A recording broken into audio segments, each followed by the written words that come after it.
Last time I was at the workshop, I spoke to you about my chronic fatigue and my hook into people needing their approval. And how much you're desiring, you're willing to sacrifice your entire life almost for their approval. Well, I have in the past. Of course you have, yeah. Yep.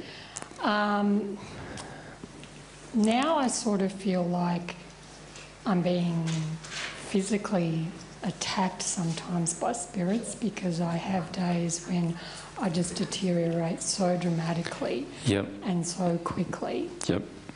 It's scaring me. But I'm confused what the hook is into them. Like, what do they get from me? Okay, well, let's draw what's happening for you. How's that? So here's Elvira. Sorry about the dress, Elvira. Right. You, because of a certain emotional condition, so if you imagine if you had no emotional injuries at all, what would happen is you would have a nice, smooth, what people call an aura, but it's really actually a smooth, protective barrier around yourself. So no person would be able to hook into any emotion that you have and draw from you, and you wouldn't be able to hook into anyone else's emotion either or draw from them in that state, because you'll also be loving. Right? Now, as soon as you have an emotional injury, then there's a crack or a hole in that aura, or that field, if you like, of protection around yourself. And the more emotional injuries we have, the more cracks there are, if you like, into ourselves. So you can imagine it like these are sort of like almost energy vortexes now, and that's how they actually look to the spirits. There's energy vortexes that through those cracks enter certain parts of our body. Does that make sense? And any spirit or any person, so it doesn't matter whether the person's in the spirit world, right, or on earth, so if they're here on earth next to you, they can draw from energy from you as a result of those cracks. So what's happening for yourself quite frequently now is that you're trying to see, oh, well, I've got something going on with this person on earth, and I've got something going on with that person on earth, and you're trying to at least address some of those things that you've got going on with the people on earth. But the problem is there's all these spirits that surround you. And these spirits also know every one of those cracks, right? And they will attempt to draw your energy from you wherever they can. That's their desire. And their desires are all based around what they want out of the interaction. And then your allowance of it is about what you want from the interaction or what you allow from the interaction. You see, a lot of times we don't want something specifically, but we feel like we have to give it. So something that's happened in your life a lot, for example, with women, is that you feel like you've got to do things for them no matter what they're demanding from you.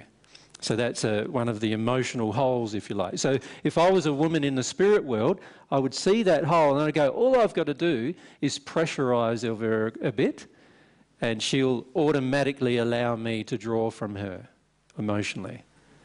Right? What emotion do they get from me? Like, I don't understand. That has always confused me about what it is that spirits can conceivably get. Well, one emotion they get from you is your fear. In other words, they can project something at you, like be nasty towards you, and they feel you go afraid, and they like that.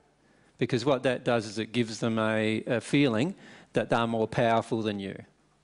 Does that make sense? It gives them a feeling that they're in control of you. So some of the spirits who are around you are addicted to your fear. They like seeing you afraid. They like seeing you feel like scared for your life, in fact. Right? And if you think about the last few weeks in particular, you can feel some of that fear. When you start getting quite ill, you can feel that, almost that fear for your life almost kicking in as well. And that's what they love to see happen to you. They love you being afraid for your life. It makes them feel powerful and in control of you. And some of them laugh at that, and some of them are condescending towards that. Others are actually just quite vicious, and they just like to have that feeling of power over you. Does that make sense? So I need to go into the fear of that. The fear that you might die, that is one of the fears they're playing upon. Does that make sense? The fear, you have a number of other fears. Fears about embracing a desirous life, a life of desire. Does that make sense? So you think back over your life, every time desire has come along, you've almost been in two minds.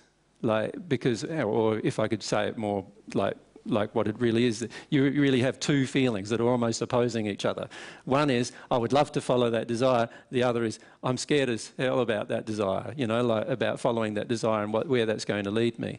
And so what they do is they manipulate you through your fear. So fear is a big part of what they're doing with you. They cause you to become so afraid that you're willing to give to them yourself almost, energy-wise, you're willing to give yourself to them just to prevent their fear, prevent their rage towards you or their anger towards you. And it's the resistance to feeling that fear that is allowing them to draw the energy from you. So when you soften into the fear and you just let yourself feel how terrified you are that they're going to attack you and harm you or reject you heavily, like a lot of the approval addiction is about just avoiding the horrible ostracism that you fear. If you can soften into the fear, then it feels scary, but you'll still have your energy. Yeah. It's the resistance to the fear that's causing the draining on you. So the key thing to remember is that every time you resist the actual fear emotion, which is something that you've done most of your life, and you began to do it, you were taught how to do it from your childhood, but you've been doing it most of your life now. So it's a pattern that has been built up over your life. And as you start stepping into your fear, you'll find spirits and others can hurt you less, actually. Most of us are afraid that with fear, if we step into our fear, people are about to harm us more, right? So most of us think that we're going to get harmed more, we'll be more open and more vulnerable and all these things. So we worry so much about that we resist our fears. But the irony is that when you feel your fear, the hole that allows somebody else to control your fear gets patched up. Does that make sense? So when you feel your own fear, the irony is the hole that allows somebody else to control your fear is no longer present in that moment. And so in that moment, you can no longer be influenced by the external person. It's about having a loyalty to the truth in a lot of ways. Like once we have this loyalty to the truth, where fear does not become the dominant thing controlling our lives anymore. And what's happening for yourself is that fear is quite a dominant part of control, and so that's open. And now anybody who basically, to control you, all somebody really needs to do is tell you that you're a bad person, that you've done bad things in your life and you should be ashamed of yourself, and a few other things like that, or even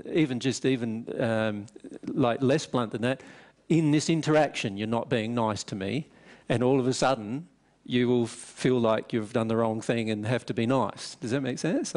So because of that, they're sort of manipulating the fear that you have of being disapproved of, and they're manipulating that through that opening, and now they really have control. All they've got to do is make a few suggestions to you that you're bad and you're this and you're that, and all of a sudden you'll try harder, give more, which is what the problem is. This is what causes the chronic fatigue, is the desire to give more and more and more and more to placate the fear that you can't feel inside of yourself. I've been like crying and shaking now since I started watching your videos. Yeah. Have I been just doing capping emotions or...?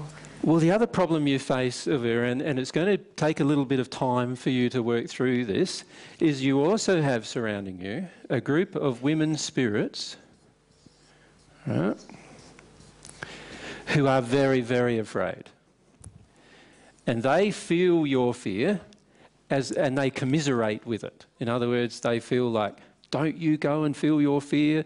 We've got to try and get away from our fear. We've got to do whatever we can to help you avoid your fear, and so forth and so forth. But a lot of times when you start processing, you actually, because of this willingness to feel other people's emotions that you have quite strongly, you're allowing them to process through you, right? And as a result of that, they get to feel some of their fear through you, and they get to feel some of their grief through you.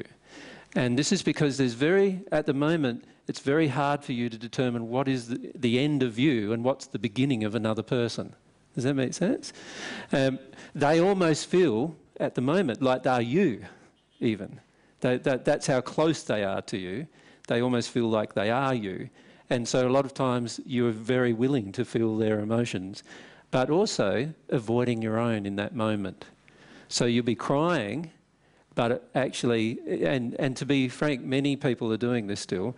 They're crying, but they're actually crying somebody else's emotion or in commiseration with somebody else's emotion. They're not actually crying their own life. They're actually feeling about another person's life.